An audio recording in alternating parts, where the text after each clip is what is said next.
hear the term worldliness a lot. Some people think it has to do with rules. Like if you go to the movies, you are a worldly Christian. Other people think it has more to do with your character. What is worldliness? All right.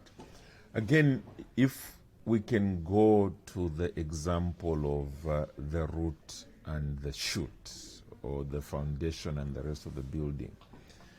The mistake that people make is always to start with what they are seeing.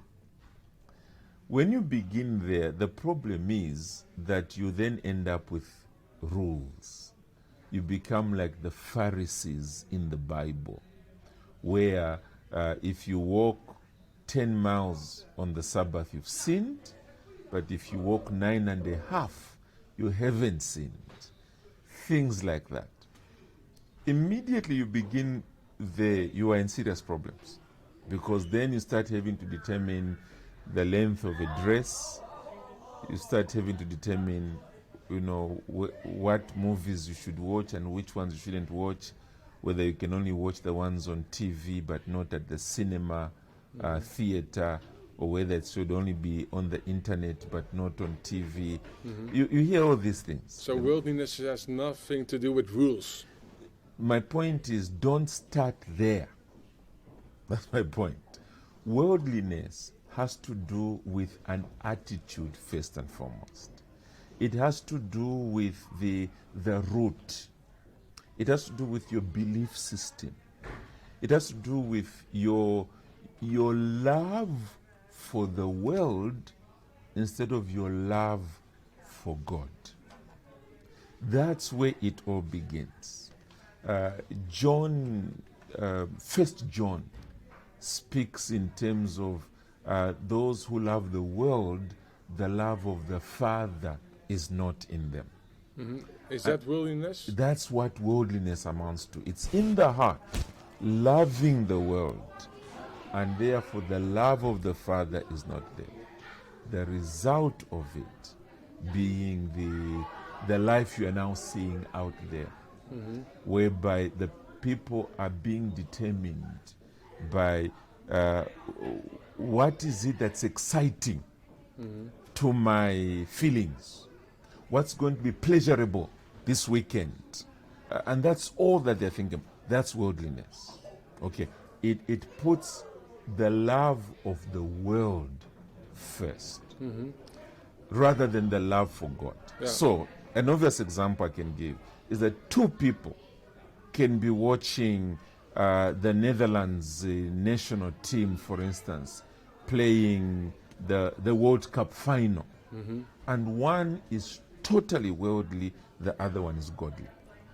It's not in the activity, it is in the whole attitude. What is it that has gripped this person that's making him do what he is doing?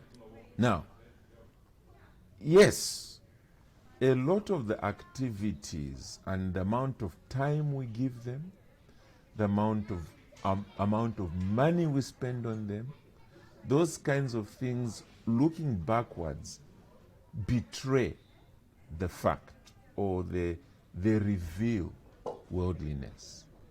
And therefore people should be cautioned that, look, what I'm seeing is suggesting a problem here.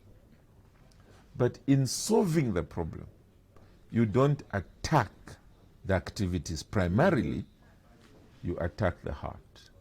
And how do you attack the heart then? Because we all want to prevent worldliness in our lives, own lives. So how do we prevent that then? Or do you... There's a beautiful chorus in English which goes, turn your eyes upon Jesus. Look full in his wonderful face, and the things of this earth will grow strangely dim in the light of his glory and grace. That's the answer. Develop your relationship with God through his word, through prayer and meditation, And I want to assure you, the love for the world will be going down as your love for the Father goes up. Remember, he who loves the world, the love of the Father is not in him. The converse is true. He who loves the Father, the love for the world goes down.